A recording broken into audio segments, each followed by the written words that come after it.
Always have a Plan B, a series about life after sports. Krayzelburg well clear. Pearsall is coming on. Welsh clearly third. Krayzelburg with about 20 minutes to swim. Australia should get a medal here.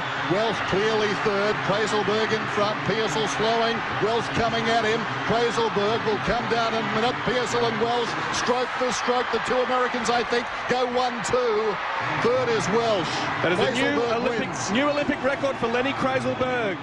Lenny Krayzelburg. I'm a former Olympic swimmer and also former Trojan, swim at USC. I started swimming when I was 5 years old. Obviously no plans. My parents didn't have any great aspirations, just learning how to swim. And then eventually it turned into more serious sport, and I took it from there. I actually had an interesting experience growing up. When I was about 9 years old, I grew up in Soviet Union, where it was a sports system there. So at 9, I was selected into the special group where they felt that I had a talent to achieve something. Originally, when I graduated high school, I wanted to go to one of the universities and swim there, but I wasn't good enough. So when I sent out my questionnaire and applications, no schools responded. So I ended up going to a community college, Santa Monica College.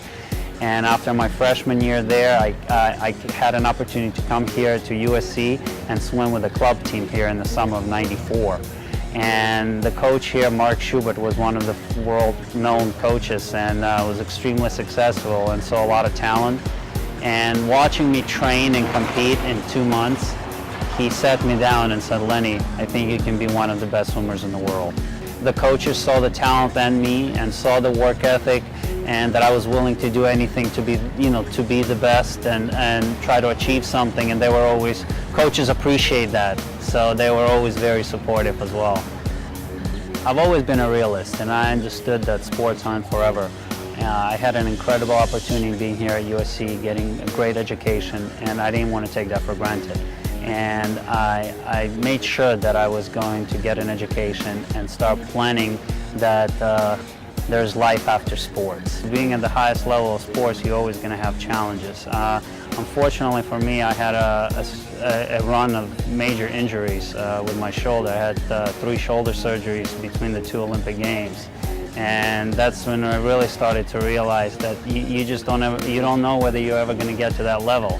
And you're trying to grind and you're trying to push through, but also you're trying to kind of start thinking, well, what are you going to do afterwards? Let's start planning already. That's what sports are great about, is that to be able to transfer what you do on the daily basis on the battlefield into real life.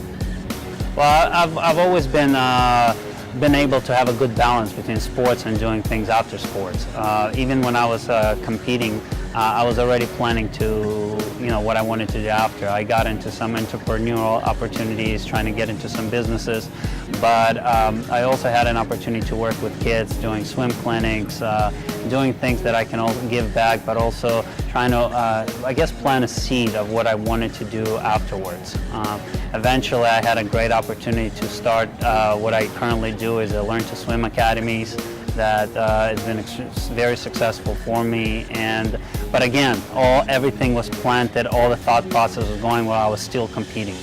My biggest advice: plan while you're still active, while you're still competing. You have an opportunity, when you're an athlete, you have an opportunity to meet people that look up to you, successful people that look up to you. Use them as a resource, learn from them, and start planning now, because the scariest thing can happen is when you quit or when you finish your sport but you have no plan.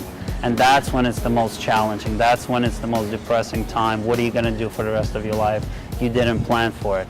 So plan ahead of time, do it, and use the resources that around you. Always have a Plan B, a series about life after sports.